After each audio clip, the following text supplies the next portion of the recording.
PTI के बल्ले के निशान से मुतलिक जो सुप्रीम कोर्ट का फैसला था, उस फैसले के बाद अब कई सवालात भी उठाए जा रहे हैं। मुख्तलिफ जो कानूनी माहिरीन हैं उनकी मुख्तलिफ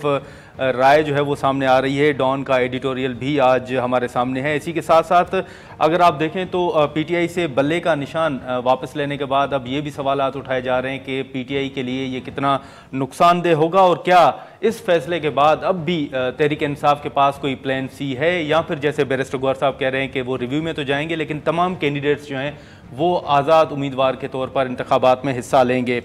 इसी के साथ साथ ये भी यहाँ पर सवाल उठाया जा रहा है कि जो सुप्रीम कोर्ट का हालिया फैसला है, उस फैसले के बाद अब जो दीगर जमातों में इंट्रा पार्टी इलेक्शन होते हैं उन इलेक्शन में भी उन जमातों के लिए मुश्किलात में इजाफा हो सकता है। इसी के साथ साथ अगर अब आप देखें तो सेनेट में जो आज़ाद पार्लिमानी ग्रुप है वो काफ़ी मुतहरिक नज़र आ रहा है इंतखाबात मुलतवी कराने के हवाले से। सेनेट में आज तीसरी करारदाद जो है वो जमा कराई गई है और ये कहा गया है कि इंतखाबात जो हैं वो मुलतवी किए जाएँ। पहली करारदाद सेनेटर दिलावर खान साहब की जानिब से पेश की गई जो मंजूर भी हो चुकी है, और दूसरी जो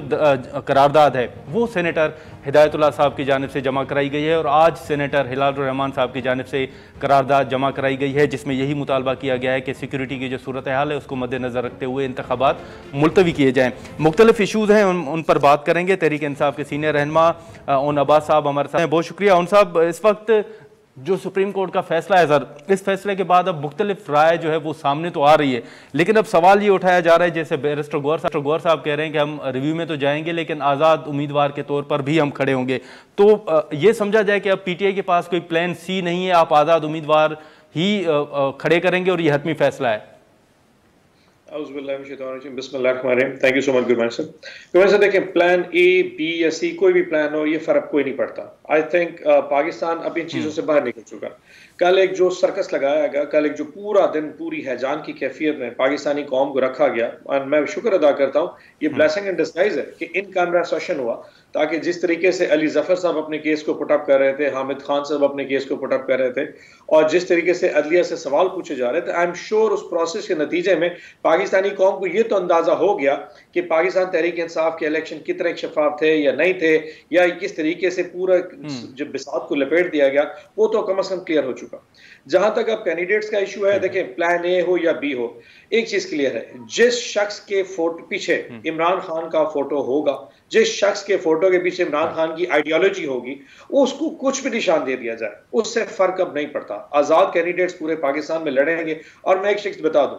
जिस तरीके के मजहका खेज तरीके से रात को निशानात को अलॉट किया गया, आपने शायद प्रोसेस देखा होगा। आई मीन इस हद तक कि हमारे कैंडिडेट्स को जूते तक का निशान दिया गया, मतलब सब्ज मिर्च और ऐसी ऐसी चीजें, जिस तरीके से मॉकरी ऑफ द सिस्टम नहीं होता, यानी कि जानबूझकर एक लोगों को मज़ाका खेस किस्म की उससे गुजारा गया। लेकिन एक बता दें, 8 फरवरी का दस आएगा ना, मैं आपको गुरबानी से बता दूं, एक शख्स जिसने इस मुल्क के लिए इतना कुछ सहा है, यानी कि उस पे गोलियां बरसाई गई, वो शहीद होते बचा, उसकी फैमिली के ऊपर जिस तरीके से अटैक किए गए, पिछले कोई 6-8 माह से इस वक्त तक वो जेल की सोबतें बर्दाश्त कर रहा है, जिस तरीके से उसको उस शख्स की इतनी तकलीफों के नतीजे में मैं ये समझता हूं कि 8 फरवरी को इस कौम को अपने अपने हलके में, जिस भी हलके में रहते हैं, उस हलके की सिर्फ अगर एक शख्स का निशान याद रखना हो, चाहे वो कुछ भी निशान हो, वो इमरान खान के पीछे उस शख्स का नाम याद रखेंगे। और आई एम श्योर वो इतना बड़ा मुश्किल काम नहीं है, और ये पहली दफा ऐसा तारीख में होगा। ना ट्रांसपोर्ट होगी किराए की, ना गाड़ियां होंगी, ना पोलिंग एजेंट होगा, ना कुछ भी नहीं होगा। लोग अपने घर से एक रिलीजियस नेशनल ड्यूटी के तौर पे वोट डाल निकलेंगे।